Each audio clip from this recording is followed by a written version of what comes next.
On আমি যেহেতু MP হই নাই, এখন আপনারা কেমনে কইতাম আমি থাকতাম না থাকতাম। হ্যাঁ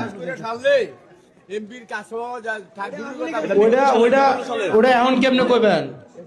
আমি অন কই যাতাম না, যেহেতু আমি এমপি আসলাম না। এখন চাচা তুমি যে কথা বলো, হ্যাঁ আল্লাহ বাসায় মাবুদে, এই কথা যদি থাকে, হ্যাঁ আল্লাহর মধ্যে মনে করে যে মানুষ আমি যেহেতু এমপি হই নাই, এখন আপনারা কেমনে কইতাম আমি থাকতাম না থাকতাম। আমি এটা আমি কেমনে কইতাম?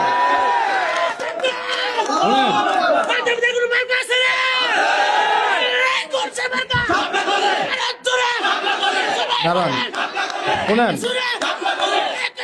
দাঁড়ান এই স্লোগান শোনেন না, আমার স্লোগান আমার সামনে না, আমি চলে যাওয়ার পরে বাড়িতে বাড়িতে গিয়ে দিয়েন। আমার সামনে স্লোগান দিয়া আমি গিয়ে ভোট দেন, যারা ভোট দিব তাদের বাড়ি গিয়ে দিয়েন। 1 নম্বর বিষয়। 2 নম্বর বিষয়, যদি ওই যাইতাম মনে মনে যদি এই আত্মতুষ্টি থাকতো, তাহলে গতকাল রাত 3টা পর্যন্ত প্রোগ্রাম করে আজকে আবার সকাল 5:30টার থেকে শুরু করতাম। আমরা প্রোগ্রাম শুরু করি 5:30টার থেকে, আবার রাতের 3টা পর্যন্ত। আল্লাহ আমাদেরকে সবার এই কর্মগুলো কবুল করুন। আপনারা এখানে যারা আছেন, একটা লোক আপনাদের পজিশনে চেঞ্জ করবেন না। মানে আছে না যে আপনি একটু ঘুরে ওইদিকে দেখলেন, এটাও করবেন না, ঠিক আছে? যদি করেন তাহলে আপনারা আমাকে